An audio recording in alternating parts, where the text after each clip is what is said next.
నీటి శాతం తగ్గితే గుండె దడ పెరుగుతుందా? ఈ వీడియోలో ఈ అంశం గురించి తెలుసుకుందాం.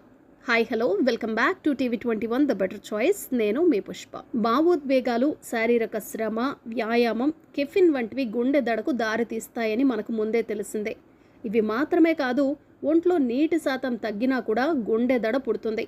సాధారణంగా ఇది ప్రమాదకరం కాదు, అరుదుగా వస్తుంది, కొద్దిసేపు ఉండిపోతుంది. కానీ నీటి శాతం తగ్గటం వల్ల గుండె దడ పుడితే మాత్రం తీవ్రంగానే పరిగణించాలి. గుండె రక్తనాళాల వ్యవస్థ ఒత్తిడికి గురైంది అనటానికి ఇది సంకేతం కావచ్చు.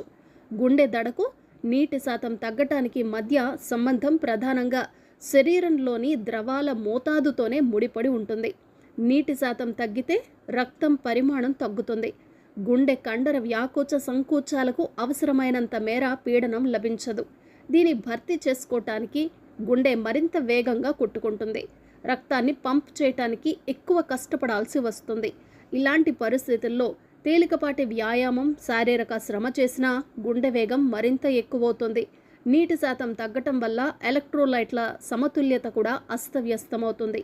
దీంతో గుండె రక్తనాళాలు ఒత్తిడికి గురై గుండె పనితీరును ప్రభావితం చేస్తుంది. గుండె దడకు కారణాన్ని గుర్తించటం అంత తేలిక కాదు.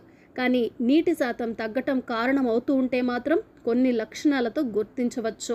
మలబద్ధకం, మూత్రం గాఢ రంగులో రావటం, మూత్రం తగ్గటం, తల తిప్పటం, తల తేలినట్లు అనిపించటం, నోరు ఎండిపోవటం, నిస్సత్తువ, తలనొప్పి, కండరాలు పట్టేయటం, వికారం వంటి లక్షణాలు కూడా ఉన్నట్లయితే నీటి శాతం తగ్గటమే కారణమని భావించవచ్చు.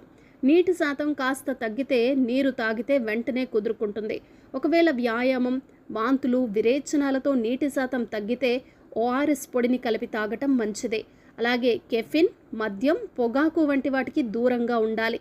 తికమక లేదా సరిగ్గా మాట్లాడలేకపోవటం, సొమ్మసిల్లటం, ఛాతీలో నొప్పి, బిగుతుగా లేదా పట్టేసినట్లు అనిపించటం, ఆయాసం వంటి లక్షణాలు కనిపిస్తే మాత్రం సత్వరమే ఆసుపత్రికి వెళ్లాల్సి ఉంటుంది. చూశారు కదా, ఒంట్లో నీటి శాతం తగ్గితే గుండె దడ ఏర్పడుతుందని తెలుసుకున్నాం కదా. మరొక చక్కటి వీడియోలో మళ్ళీ కలుద్దాం. అంతవరకు సెలవు. నమస్తే.